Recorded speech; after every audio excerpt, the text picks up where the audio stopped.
These are some impossible CELPIP reading questions, and these questions are the reason why a lot of people are struggling in the CELPIP reading exam and why there are a lot of people having a lower score there compared to other modules. But worry not. We're going to discuss in this video how you can overcome these challenges with some examples that reflect the real exam difficulty level. And you'll see it right here. We have some questions. We have a snippet of the passage where the answer is coming from. So I've simplified the process here. And what we're going to discuss in many questions today is how you can get the right answer from the typical 4 choices you are given. There's a lot of confusion with how they're structured, how they're paraphrased. Once you understand this though, that's the good news. Once you get through this, you'll be able to answer questions much more effectively. So what is the first strategy you apply? If you are an HZad Education student, you should know by now. You have to read the question first. So we're going to read this part only, not the options, because the options will confuse you. So it says Alexander's initial role at Nexus Innovations was a what? So what was his role? Now, this is a recommendation letter about Alexander. And it says, I'm writing to provide this recommendation about him and so on. Eventually, when you read, you see something about his role mentioned here, highlighted for you. Alexander joined our company as a secondary aeronautical engineer immediately after whatever. This is the only place where his role is being mentioned. So you spotted it, but still a lot of you get the wrong answer. Now, for this video, you can pause the video, try to answer yourself, and you can comment down below if you want to know the answer, or simply continue this video. I'm going to get to the answer now, but I'm going to show you how you have to analyze this first of all. So it says it's a secondary. He was a secondary aeronautical engineer. So secondary, what does that mean? That means not the main person, not important. It's kind of a weird way to mention the post, but he's not an important person, or maybe he was second to someone in command, or he was someone who was helping the main person, but this guy was not the main guy.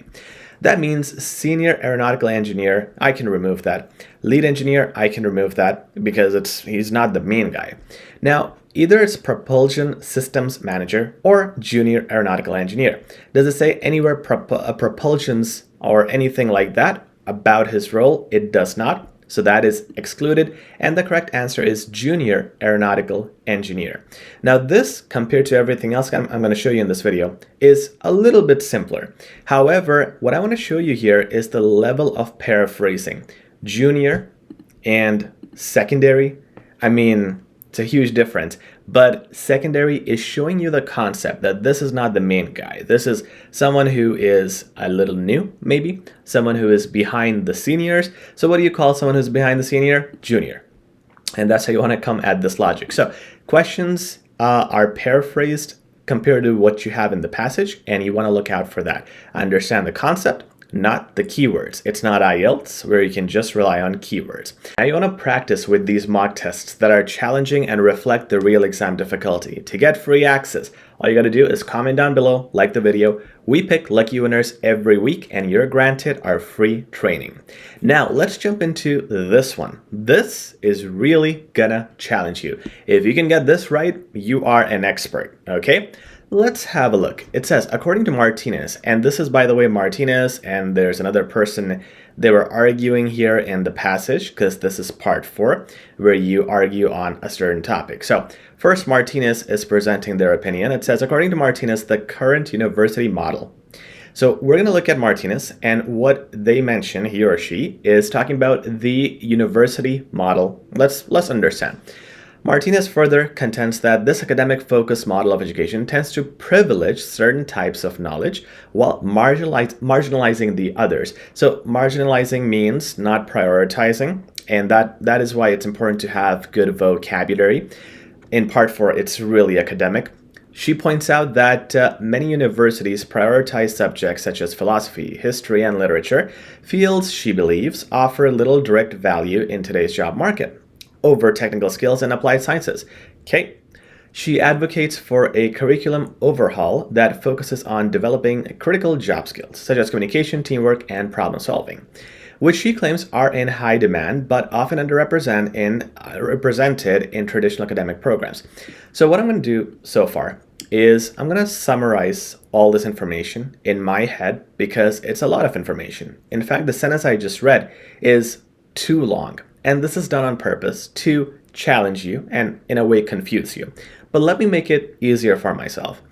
What I can summarize is Martinez is not satisfied with the current model of education. She's talking about how history literature gets more attention, but we are overlooking technical job skills, and we need problem solving and critical thinking stuff so we can be prepared for jobs. That is what I'm gonna explain myself in my own words, and it's more simplified. Cool.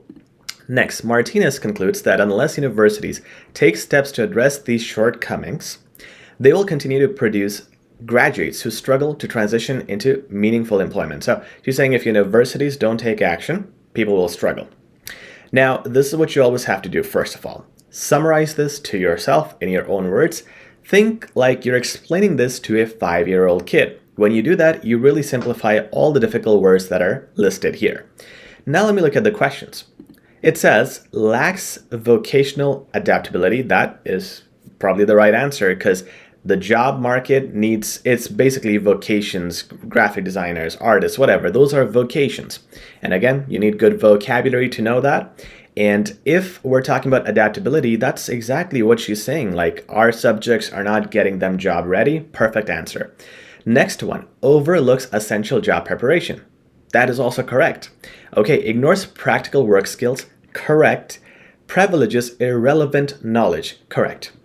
This is the issue we run into in CELPIP reading. Everything looks correct here. And sometimes it's two options that are extremely close. What we'll do is we'll eliminate the wrong ones and eventually we'll come to that and have to pick the right one. So let's start eliminating it. And what you want to do is look at the extreme words. Okay, so an extreme word here is privileges. This is where there's an exaggeration. So privileges irrelevant knowledge means that they are really putting the irrelevant knowledge, which in this case are other subjects like philosophy, history, and literature. They are really putting that as an important thing. That is the main focus. That's the royal subjects. Has that been said? No. She used the word prioritize. These are the subjects that are being prioritized, but privileges, that's a different thing. That's like royal treatment. That is somewhere where they are very advanced and everybody is behind. It's not the same thing. So I'm gonna remove that. Okay, so now I have the other three. And again, I'm going to look at the extreme word here, ignores practical work skills. So that would mean that I am not even focused on it. I don't care. Like the practical work skills is just, literally, I would have to see a place where it's like, I really don't give any attention to that.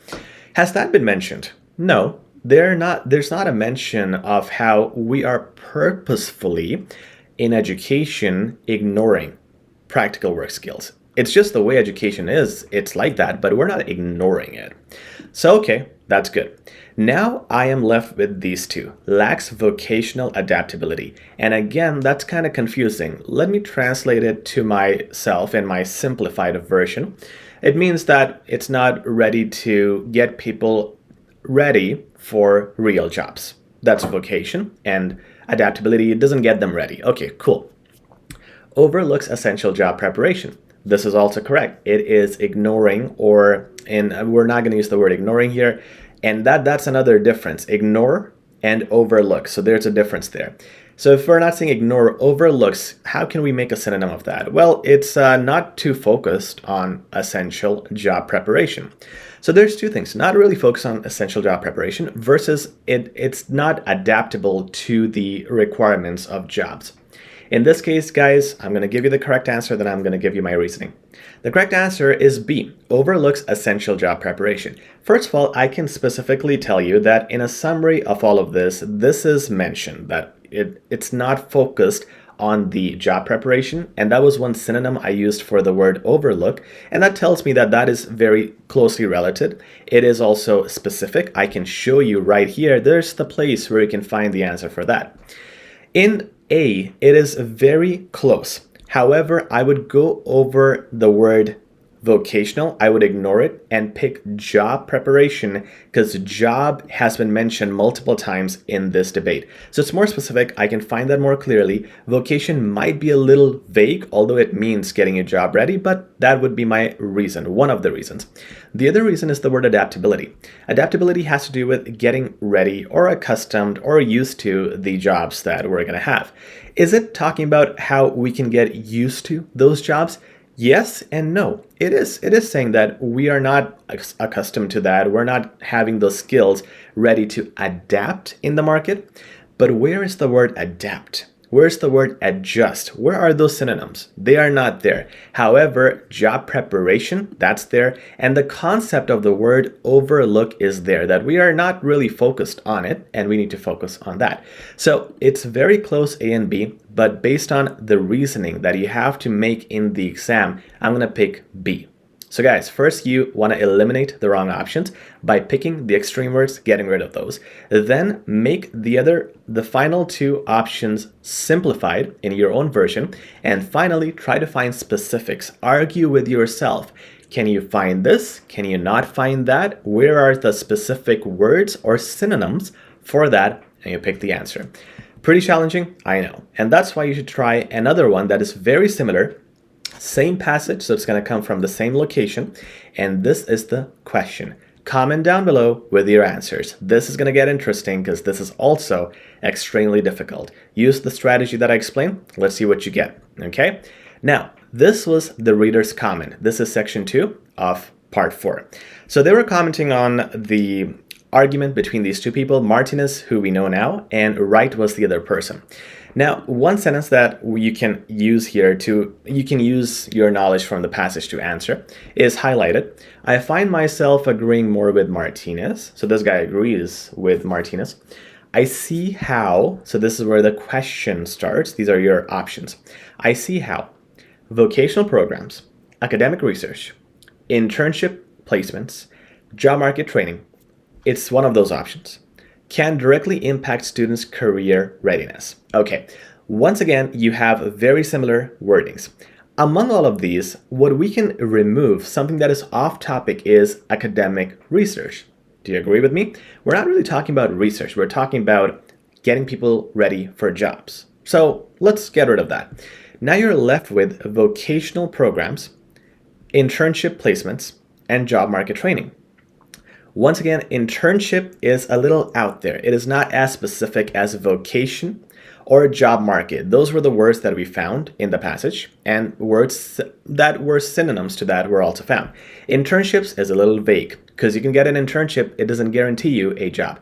Even though it gets you ready for a job, it's not 100%, and it's not a very good word like job market training or vocational program. So we don't have direct synonyms or the exact words. I'm gonna get rid of internships. Once again, you're stuck with this. Vocational programs or job market training. What is the answer, guys? The answer is job market training. Again, this is specific. We were talking about jobs. We're not talking about vocational programs as such. And again, how I would explain this to myself in the exam was, if it's about vocational programs, there should be a mention about a 2-month program, a 4-month degree, or a 1-year certificate focused on academic writing, focused on teaching certifications, and so on. That is what vocational programs mean. It means, is that what was mentioned? No, that is not mentioned at all in the passage we read. But how about job market training? Well, yeah, she mentioned things like we don't have the critical thinking skills, problem solving skills. So that is something we need to get used to for the actual job market. So the answer will be job market training. Once again, you have to do this debate with yourself in the exam and pick the right option, asking yourself, is this word mentioned? Are the synonyms mentioned? If so, well, the synonyms should look like this. Are they mentioned? Yes or no? And pick the right answer. But again, to make it simpler for yourself, start with eliminating the wrong options first and then going to the end with 2 or 3 max options and debating with the right one. Of course, guys, this can be very challenging. So if you need help and if you're failing on your reading exam, contact us. Email is in the description. We offer some of the best CELPIP classes in Canada. In fact, probably the best classes. So you can contact us. We'll set you up for a free trial session. Once you like it, we'll get started with your complete classes and a plan and strategy to get you to a 10+ in CELPIP. Please like, share, and subscribe. We'll talk soon.